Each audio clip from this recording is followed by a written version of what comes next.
안녕하세요. 오늘은 올림픽에 대해 이야기할 거예요. 다음 올림픽이 2024년에 프랑스 파리에서 열릴 예정이라 영상을 찍기 좋은 주제라고 생각했어요. 최초의 현대 올림픽은 1896년 아테네에서 시작되었어요. 이것들은 고대 그리스의 전통 놀이의 개성. 이것이 한국 올림픽의 역사예요. Je vais vous parler de l'histoire de la Corée du Sud et des Jeux Olympiques jusqu'à aujourd'hui. L'accueil par la Corée du Sud de compétitions internationales réussies, dont les Jeux Olympiques à 2 reprises, a su transformer au fil du temps le pays en une puissance sportive. Et depuis très longtemps, le peuple coréen a développé une culture sportive basée sur les arts martiaux principalement. Des activités physiques qui étaient aussi des combinaisons de chant et de danse, mais aussi d'autres types d'activités et de jeux populaires qui leur permettent de développer de plus en plus leur force physique et bien sûr leur esprit d'équipe. En ce qui concerne la participation aux Jeux Olympiques de la Corée du Sud, les épreuves sont nombreuses, alors évidemment j'ai sélectionné des informations parmi les plus populaires en Corée du Sud. À commencer par les Jeux d'été de Berlin en 1936. À ce moment-là, la péninsule coréenne est sous l'occupation japonaise. Mais 2 athlètes coréens ont remporté une médaille lors du marathon. Il s'agit de Son Ki-jong et Nam Sung-yeon. Cependant, ils faisaient partie des équipes du Japon. Alors, ce qu'il s'est passé sur le podium, c'est que nos 2 athlètes, Son Ki-jong et Nam Sung-yeon, vont montrer leur résistance en baissant la tête lorsque retentira l'hymne japonais. D'ailleurs, Son Ki-jong a fait en sorte aussi de cacher le drapeau japonais qui se situait sur son uniforme. Pendant toute la durée des Jeux Olympiques, il a aussi pris une décision, c'est tout simplement d'écrire sur tous les papiers officiels son nom tel qu'il était et en hangul. Chose qui était interdite par le Japon à ce moment-là. Son Ki-jong devient ainsi un héros national. D'ailleurs, le journal quotidien Donga Ilbo décide de mettre en titre « Victoire coréenne à Berlin ». Et en prenant soin bien sûr d'effacer le drapeau japonais présent sur l'uniforme de Son Ki-jong. Donc la Corée du Sud participera officiellement aux Jeux Olympiques en 1948.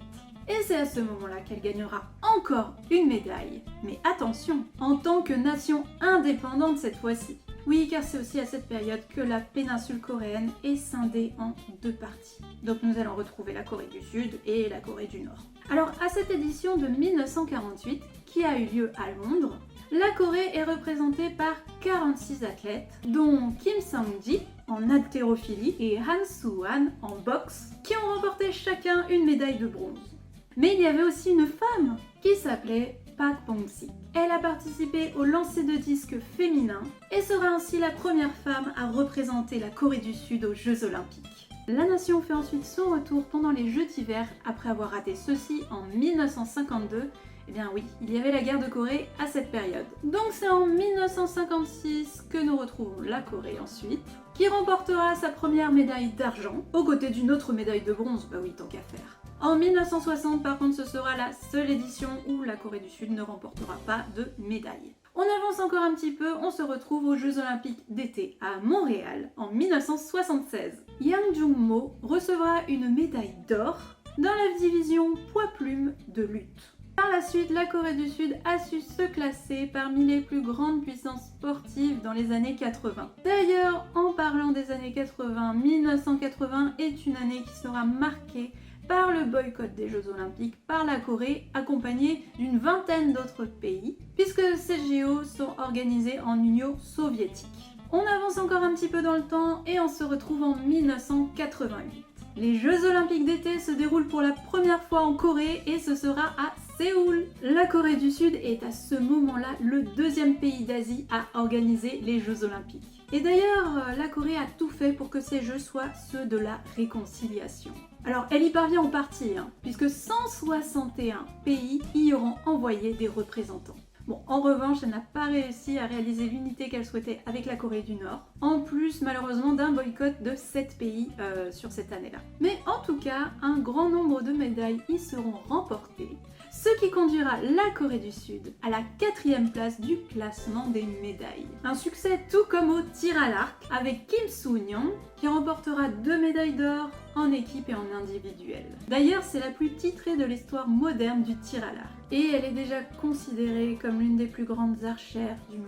Bon, par la suite, elle décidera de prendre sa retraite assez rapidement, puisqu'elle n'aura que 21 ans à ce moment-là. Mais elle finira par reprendre l'entraînement en 1999 et se qualifiera pour l'équipe olympique des Jeux de Sydney en 2000. Cette fois, elle remportera la médaille de bronze dans l'épreuve individuelle, mais couronne son retour avec l'obtention d'une médaille d'or dans l'épreuve par équipe. Alors, au cours de la politique du rayon de soleil, le but étant la coexistence pacifique entre la Corée du Nord et la Corée du Sud, entre 1998 et 2007, la Corée du Sud et la Corée du Nord défilent symboliquement ensemble, donc au sein d'une même équipe lors des cérémonies d'ouverture des Jeux Olympiques. Événement qui a lieu déjà pendant les Jeux Olympiques d'été de 2000, mais aussi 2004. Mais concourt séparément lors des épreuves. Depuis les Jeux Olympiques de 2004 à Athènes, la Corée du Sud a fait preuve d'excellentes performances. Oui, puisqu'elle se classera 4 fois parmi les 10 premiers. Ensuite, on avance encore un petit peu plus et on arrive en 2018.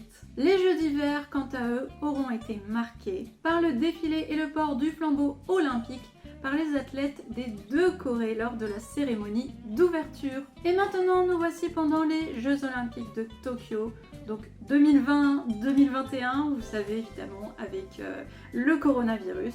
Alors l'équipe féminine de tir à l'arc a atteint une 9e victoire consécutive dans cette épreuve. Donc on peut dire quand même que le tir à l'arc est le sport quand même avec le plus de médaillés depuis son introduction en 1992. Par la suite, la Corée se positionnera 15e sur le tableau des médailles, grâce principalement à l'obtention de médailles dans l'escrime, au judo et au taekwondo. On avance encore un petit peu et là on se retrouve assez proche puisque c'est les Jeux Olympiques d'hiver de Chine, donc en 2022. À ces Jeux, la Corée obtiendra la 14e place sur le tableau des classements, notamment en patinage de vitesse et patinage de vitesse sur piste courte. Alors on n'oublie pas les Jeux paralympiques. Les premiers ont eu lieu officiellement en 1960, avec quelques antécédents déjà en 1948.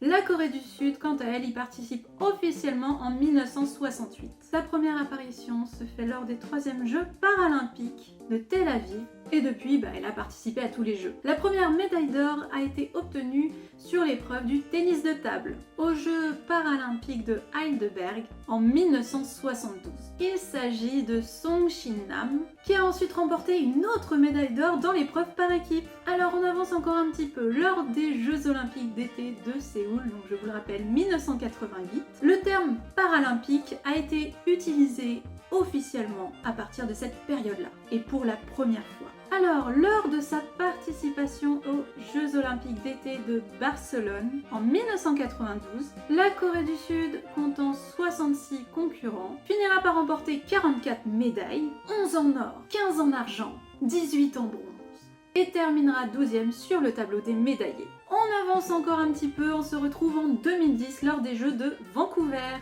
Jang Young-suk, membre du comité exécutif du Comité paralympique international, sera le premier Coréen à porter la torche paralympique.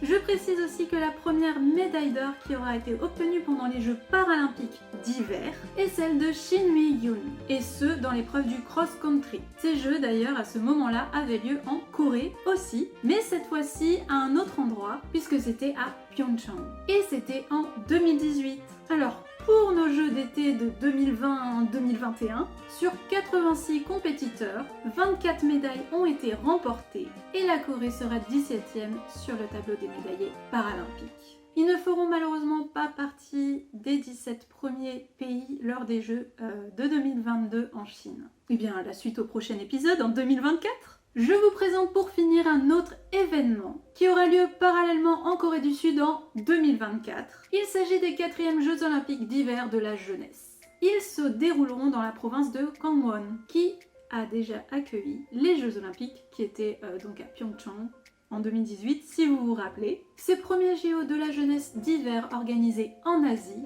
s'appuieront sur l'héritage des Jeux Olympiques et feront participer des jeunes grâce à diverses activités avant, pendant et après les Jeux. J'ai trouvé une note explicative directement sur le site de l'événement afin de mieux comprendre l'objectif, donc je vous lis ça. La vision de Gangwon 2024 est de permettre aux jeunes de célébrer la coexistence pacifique et l'unité à travers le sport pour créer ensemble un meilleur avenir. L'objectif est de favoriser le changement positif et l'unité sociale dans la région, en ayant un impact sur la société dans les domaines du sport, de la culture et de l'éducation. Gangwon 2024 bénéficiera d'un grand nombre des installations utilisées pour Pyeongchang 2018. Cela permettra de garantir des JOJ rentables, durables et en même temps de donner aux athlètes participants l'occasion de concourir dans certains des mêmes sites que les Olympiens quelques années auparavant. Voilà, j'espère que cette vidéo vous aura plu et que vous avez appris beaucoup de choses. Et je vous fais des bisous, Cléopâtre aussi.